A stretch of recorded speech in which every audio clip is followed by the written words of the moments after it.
Em nosso estudo de hoje é a lição 16 do livro Bênção de Paz, na Seara Evangélica.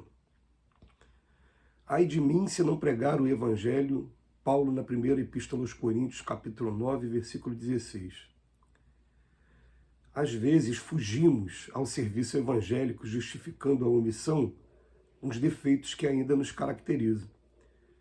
Dizemos-nos demasiado fraco para cooperar com a beneficência e desertamos do contato com os irmãos em penúria. Afirmamos-nos inábeis e recusamos encargos honrosos que se nos confiam. Proclamamos-nos rude em excesso e rejeitamos a possibilidade de cooperar no ensinamento edificante. Asseveramos-nos na posição de espíritos endividados e fantasiamos incapacidade para o cultivo da fé. Entretanto, é grande contrassenso semelhante norma de proceder. Se a criatura humana surgisse instruída no berço, para que a escola na terra? Jesus transmitiu as revelações e lições do Evangelho a homens e mulheres débeis, infelizes, revoltados, obsessos, inibidos, ignorantes, desanimados, doentes. Ele mesmo declarou não ter vindo ao mundo para curar os sãos. Evitemos escapatórias diante da construção do bem, que é dever nosso. A obra de evangelização é, e notadamente, a que Jesus nos concede na seara luminosa da doutrina espírita, é oportunidade rara de serviço, melhoria, aprimoramento e felicidade, cujo valor não sabemos ainda apreciar. Recordemos Paulo de Tarso. Ele, o apóstolo que recolheu apelos diretos do Cristo à sementeira de luz, foi positivo ao confessar, mas ai de mim se não pregar o Evangelho. E nós, em lhe meditando o exemplo, podemos reconhecer que se não aproveitarmos os recursos de trabalho que o Espiritismo nos oferece, permaneceremos na inferioridade que temos vivido até hoje, se não descambarmos para coisa pior. Digno de nota, em primeiro lugar, que o Emmanuel vem falar de pregar o Evangelho. Em momento nenhum ele está falando do uso da palavra. Ele fala assim, a gente se diz fraco para cooperar com a beneficência e desertamos do contato com irmãos em penúria. Não falou de palavra falada, falou de ação. Você ir até aquela pessoa que está em dificuldade. Depois ele fala, a gente o tempo todo se diz inábil e recusa os encargos que vão chegando até a gente nas instituições religiosas, né, nas instituições sociais. Depois ele fala, a gente é rude demais para poder estar cooperando no ensinamento edificante. Também é uma. Né? E depois ele fala assim, eu estou muito endividado. E a gente fantasia incapacidade para o cultivo de fé.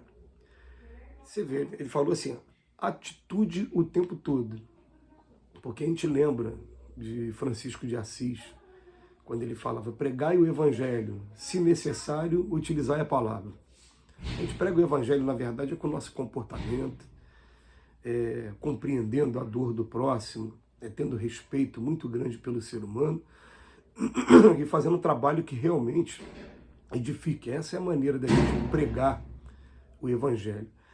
E a lição de hoje, o Emmanuel vem chamando a atenção que a gente tem que evitar ao máximo utilizar dessas desculpas, desses argumentos, para a gente estar fugindo do trabalho que a gente tem a fazer, porque a Terra é uma grande escola e, em primeiro lugar, todos nós que estamos aqui na Terra somos imperfeitos. Todos nós temos muitos problemas para resolver. E até a imperfeição já é escancarada quando a gente vê a maneira de um julgar o outro. Porque Jesus fala o tempo todo para a gente tem uma trave no nosso, fica olhando esse cisco no olho dos outros. Né? Uma trave aqui nos nossos olhos. E ele fala para a gente, não vim para os que estão sãos, eu vim para os que estão doentes. Gente, é claro que se um espírito ele já conseguiu alcançar um pouquinho mais de perfeição, ele já é um bem-aventurado, ele já está em outras moradas, ele não vem aqui para a Terra. Com raras exceções, quando vem para cumprir uma determinada missão. Mas esses espíritos, quando vêm em missão, eles se diferenciam tanto da gente que eles ficam logo percebidos. A gente percebe logo que é muito diferente o comportamento dele do comportamento geral de todos que moram aqui na Terra, que vivem aqui na Terra.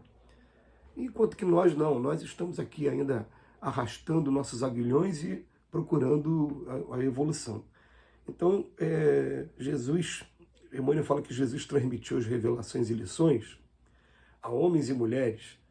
Gente, eu me enquadro, tem mais de um desses aqui. Débeis, infelizes, revoltados, obsessos, inibidos, ignorantes, desanimados e doentes. Ele próprio declarou não ter vindo para curar os sãos. Então, evitemos escapatórias diante da construção do bem, que é dever nosso. O próprio Emmanuel mesmo, esse que escreve, ele tem um momento muito emocionante, muito brilhante. Não é brilhante a palavra, não, é muito emocionante mesmo e marcante.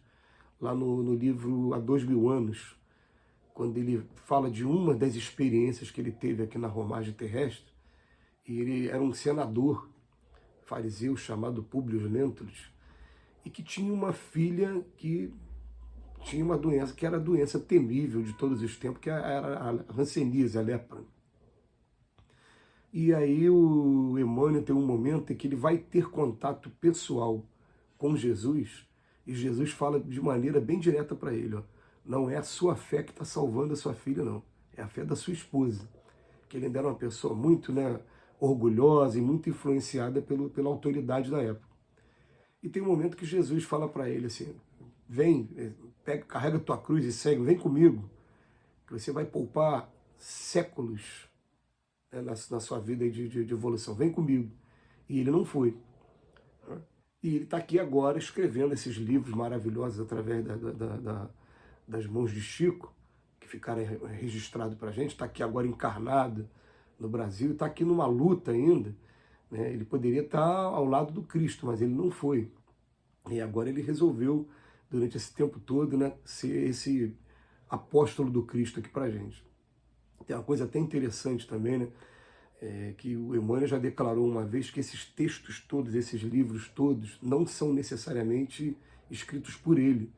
Que o espírito superior não tem mais essa vaidade de querer colocar o nome dele, direitos autorais, não tem mais isso não.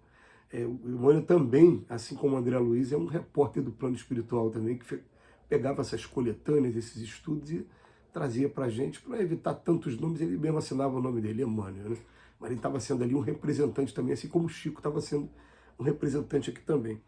Então, vamos colocar, o que eu estou querendo dizer com isso? Olha que coisa maravilhosa, Ele ainda sendo um espírito, ainda em busca da sua perfeição, é claro que uma luz na nossa frente, mas ainda dentro das vibrações e daqui do contexto do mundo de expiações e prova como o nosso aqui na Terra, e está trazendo esse trabalho todo. Não fugiu do trabalho mesmo, trazendo essas imperfeições todas que a gente tem. Então ele coloca aqui para a gente também, ó, a obra de evangelização, e notadamente a que Jesus nos concede na seara luminosa da doutrina espírita, é uma oportunidade rara de serviço, melhoria, aprimoramento e felicidade, cujo valor a gente só vai ter noção quando a gente chegar lá do outro lado da vida. Por enquanto a gente não tem essa noção toda. E ele chama a atenção, o Emmanuel, vamos recordar o Paulo de Tarso. Ele fala assim, ai de mim se não pregar o Evangelho. Ai de mim por quê? Porque eu vou continuar preso a essa sequência de encarnações e desencarnações em mundos ainda que ainda trazem muita infelicidade, muito aprendizado, mas muita infelicidade. Todos nós nascemos para a perfeição, A gente quer caminhar para frente, para o alto. Ele bota aqui, nós lhe meditando o exemplo, podemos reconhecer que se não aproveitarmos os recursos do trabalho, permaneceremos na inferioridade em que temos vivido até hoje, se não descambarmos para coisa pior ainda. Quando ele fala coisa pior, a gente sabe que o espírito ele não retrograda, ele só progride. Mas dentro dessas possibilidades de progressão, se ele não aproveita uma boa escola, ele é mandado para uma outra escola. E chegando nessa outra escola pode ser em condições muito piores do que a gente está vivendo aqui na Terra, ou até mesmo na Terra, vários lugares tem por aí, que as condições de vida são bem complicadas mesmo. Vamos aproveitar a oportunidade que a gente está tendo agora na Seara do Cristo. Que Jesus nos abençoe hoje e sempre.